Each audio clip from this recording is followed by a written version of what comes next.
Nah, I'm gone. No. Oh my god. Oh, no. No way. 67 days.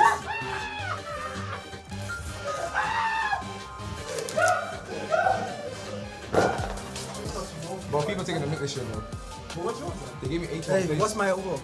You talk about your face, bro. You see, you know my face. They gave him better dribbling than me. And pace. By far as well. Look at you laughing. Oh yes, I'm an 80. Wait. Why you want? Deserve it. You deserve it. But what you want? But they're taking the mic. What you want? I'm gone. Wait, calm. Guys, it's been good. It's been good. It's been good. Listen. Dribbling. How many stars you have? That was 3 Ghanaian players in there: Timothy Fosu Mensah, Kalamatsunodoy, and Jeremie Frimpong. He was speaking Tree at the end there. If you see the subtitles, you hear what he was saying. Quite an interesting video I found on social media. Interesting because Jeremie Frimpong, in the latest call-up for the Dutch national team made by Louis van Gaal, was omitted. We'll be talking into more details on him.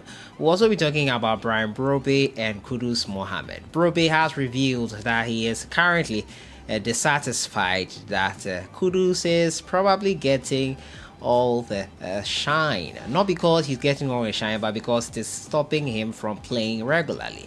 We'll listen to what exactly the young man said concerning his little participation so far after starting first 4 games of the season for Ajax. We're also going to talk about Benjamin Tete.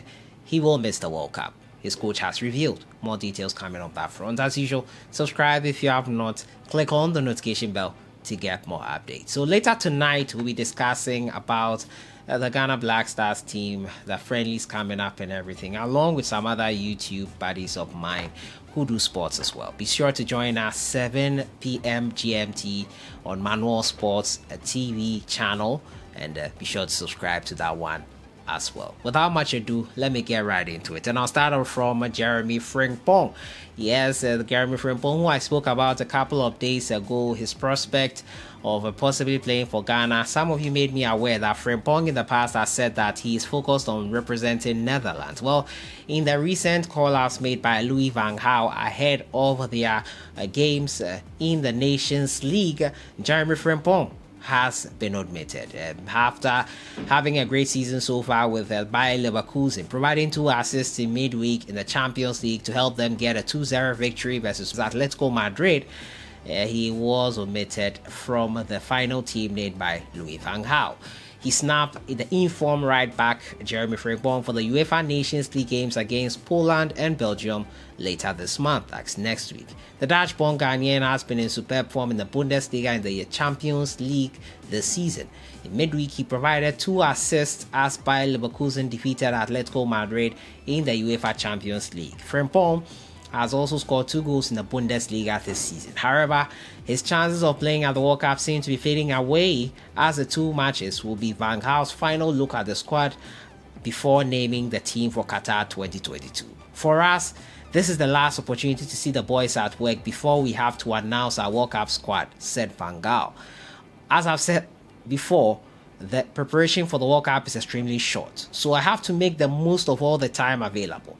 After this training camp, we won't get back together until November 14th, a week before we play our very first game at the World Cup. This means probably Ghana can take advantage. I don't know if his tone will change after this latest snap. We know what's happened to Nico Williams. Spain have taken the opportunity to cap him and secure his services. As to whether they'll be using him more frequently, we are not sure about. But the squad that was named by coach of the Dutch national team excluded Jeremie Frimpong.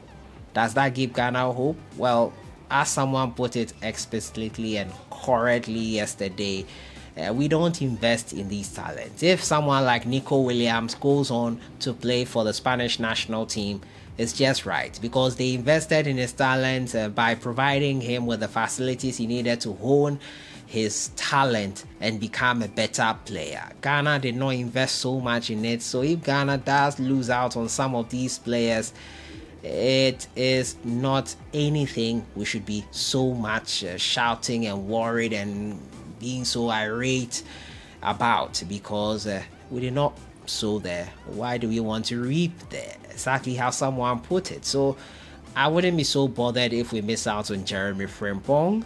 I wouldn't be so bothered if Nico Williams gets capped enough to the point he can no longer play for Ghana.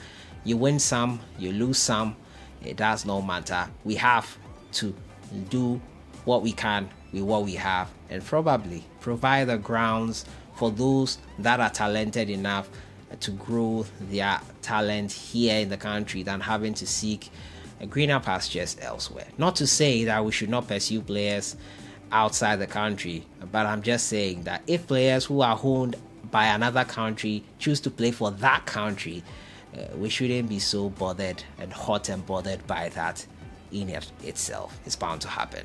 My next story has to do with Brian Brobbey and Kudus Mohammed.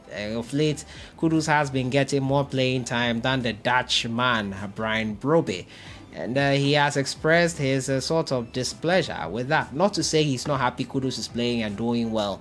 He's saying he's getting little playing time, and as with any player, you would want to get more playing time and be representing for your team regularly. And now Kudus scored against Rangers in the Champions League after being given a starting berth following the weekend getting on the score sheets before then. The Netherlands striker started in each of Ajax's first 4 games of the season, having been manager Alfred Schroeder's first choice forward. Now, the 20-year-old has had to make do with a place on the bench in the last 2 games, with Kudus taking his place in the starting lineup. The Ghanaian started in Ajax's opening Champions League game against Rangers last Wednesday and was again given the nod during the weekend's league fixture against Heerenveen FC.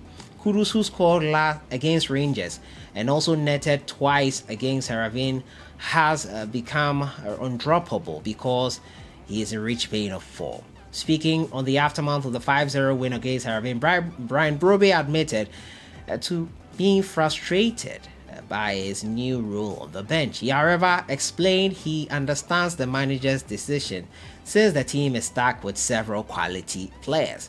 Yes, I'm a bit frustrated, and that's normal because I want to play.